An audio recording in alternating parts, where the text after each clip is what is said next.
how the elections will affect the forecast for Venezuela. Well, today we discuss.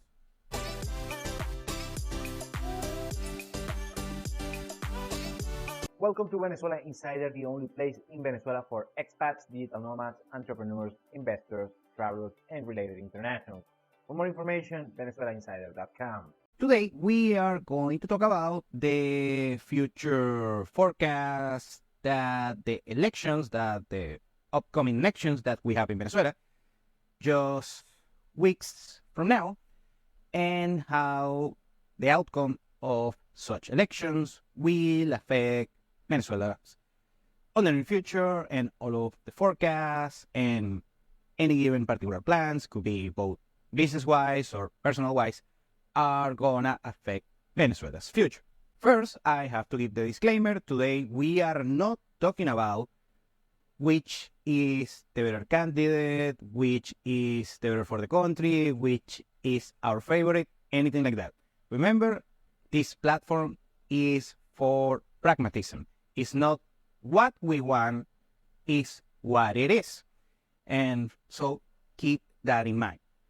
And the second thing that we have to talk about first is regarding the analytics and how everything is done, let's say on another country. Now, I always tell you that Venezuela has a lot of nuances that does not allow using the same strategy, the same, business as usual, the same cookie cutter strategy that you might use on the United States or any European nation compared to Venezuela. Is not going to work. Same thing dealing with elections and analysis, because we have other nuances that plays out differently. The first thing that you guys abroad, internationals, expats, investors, whatever may be the case, is that when you are doing a forecast regarding an election, you are going to take the polls in order to get, the most probable outcome of any given election. Well, in Venezuela, doesn't work like that. First, you're going to see online a bunch of polls, like 10, even more than 10 different polls, and all of these polls are skewed for one candidate or another candidate. And so please take such polls with a grain of salt. Now, let's talk about the candidates, the possible candidates. First one is the incumbent president, Nicolas Maduro, that has been the president since 2013, and right now is, of course, the quote-unquote favorite in order to win the election. And you have the second candidate, now the contender, is this particular gentleman that his name is Edmundo González Urrutia.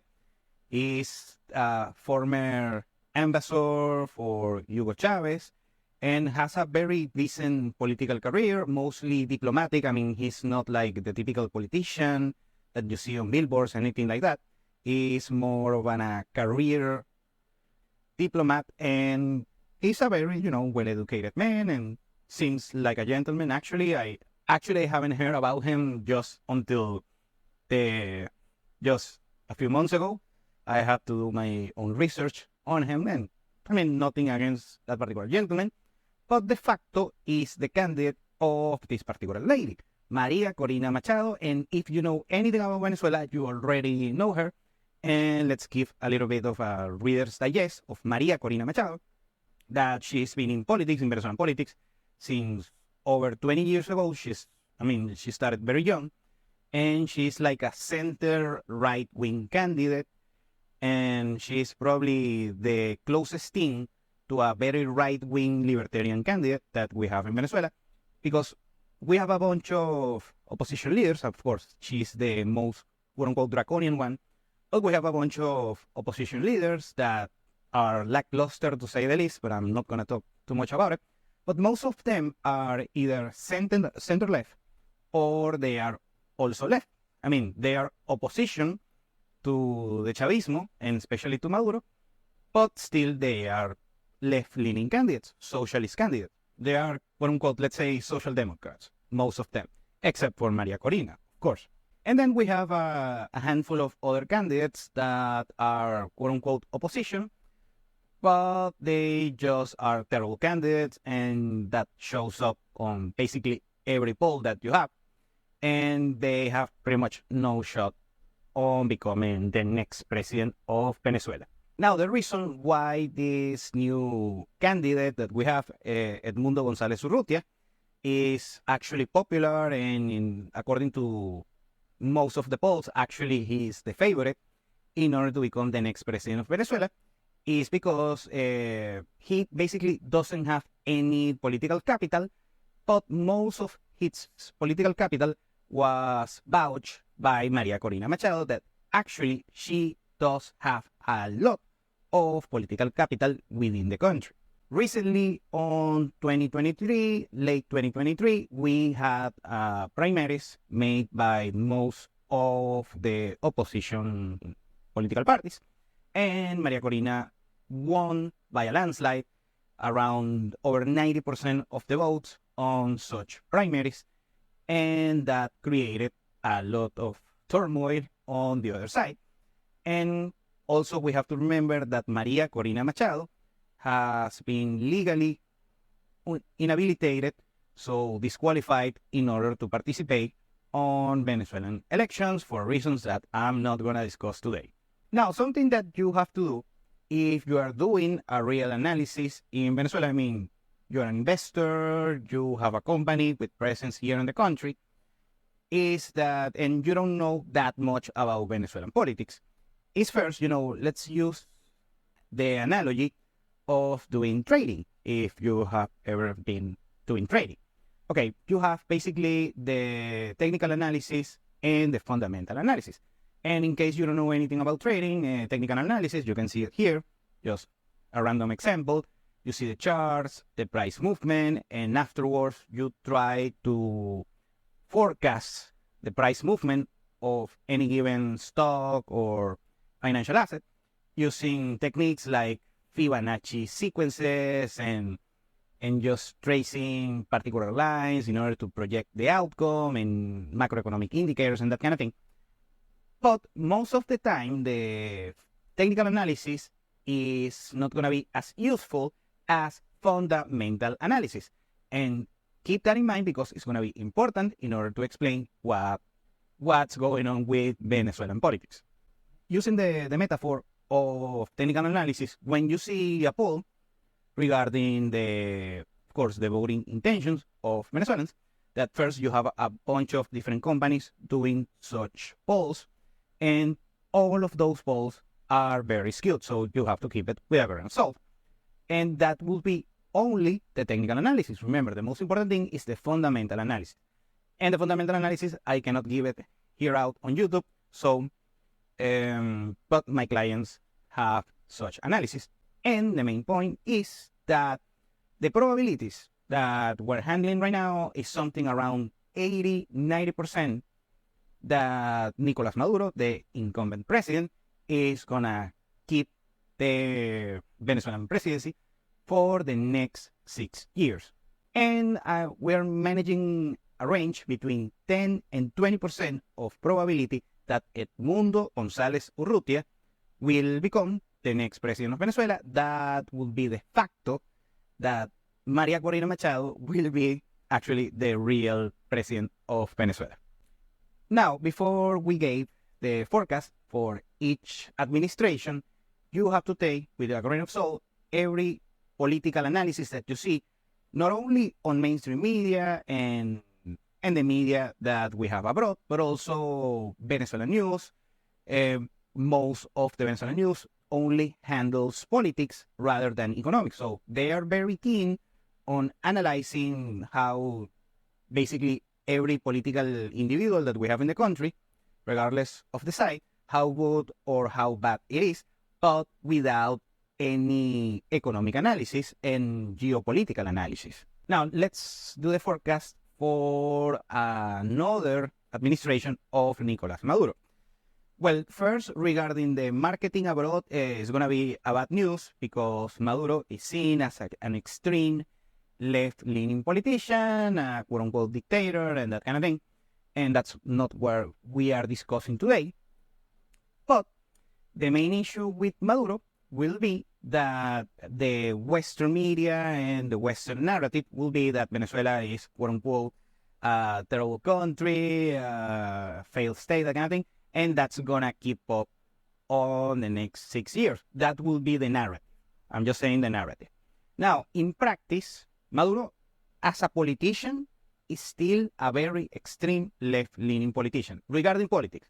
Now, regarding economics, and that's what concerns you and I the most here on this platform, is that Maduro, on economics, this is just on economics, has turned from being extreme left when he received the power from the late President Hugo Chavez.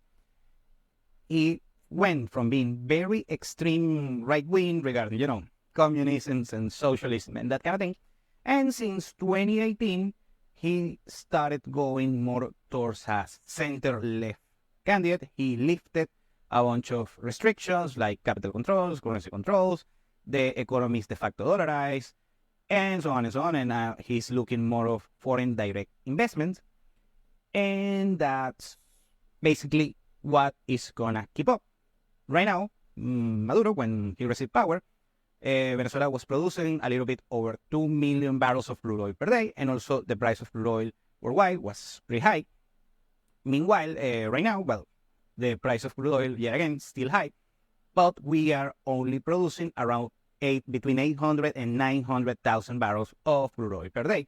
That means less revenue for the Venezuelan government, less cash flow, and keeping a government is very expensive, regardless of the side. And since 2018, he saw, and after the events that we had on 2017, that Maduro, of course, was the president back then, we saw the consequences back then on 2017 of terrible economic policies that, of course, were unsustainable. The results were unsustainable both for the local population, but also for the government as well. So on the next 6 years of Maduro, we'll be seeing more of this particular turn to being on economics, just on economics, being left to center left. That's kind of what they're going right now with I'm talking the economic policies, nothing more. And going, I'm not going to say they're going to reach center, but they are more of a neoliberal economic policies. But the speech, the political speech, is going to be more on the side of, socialism is good and that kind of thing. Remember, that's the political speech. That's the marketing strategy. And regarding foreign affairs, yes, the usual suspects, Russia, China, Middle Eastern nations, other OPEC nations, other left-leaning nations in Latin America, like in Mexico, that they are poised to have another left-leaning president. They have AMLO right now, and they're going to have this particular lady, I don't remember the last name. In Brazil, you have Lula da Silva, left-leaning. In Colombia, left-leaning Petro. In Chile, you have the left-leaning Boric, and of course, in Argentina, that's a broken bridge with Javier Milei for obvious reasons, and so on. They're gonna keep having this relationship with left-leaning politicians, but they have also good relationships with, certain countries in the European Union. With the UK, it's kind of decent. The relationship with the US is terrible, of course, and many other nations all over the world are going to keep a decent relationship.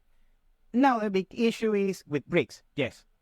Remember, this year, we have just several weeks before the election, we have the BRICS summit in Russia, and Venezuela is one of the candidates that is poised to join BRICS nations.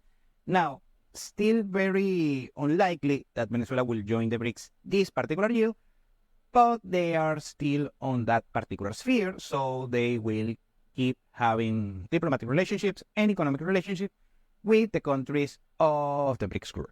Now, let's talk about hypothetical administration of Edmundo González Urrutia. That actually will be the de facto president, will be Maria Corina Machado. Very good. Now, the relation on the marketing side is going to be excellent for the country on the marketing side, because Western media has this particular narrative that, the bad dictator left-leaning Maduro and the good girl right-wing free economics Maria Corina Machado. So regarding the marketing towards Western nations, is going to be great for the country. That's going to bring a bunch of people from abroad, especially from Western nations, that they are not, very eager in order to do either travel or invest here in the country. That will change after an hypothetical political win of Edmundo González Urrutia. Now, the issue will be that afterwards, I'm saying just on the marketing side will be great, but in practice might not be as well. Venezuela still has a major foreign debt to China and to some other countries, and that debt has to be served equally.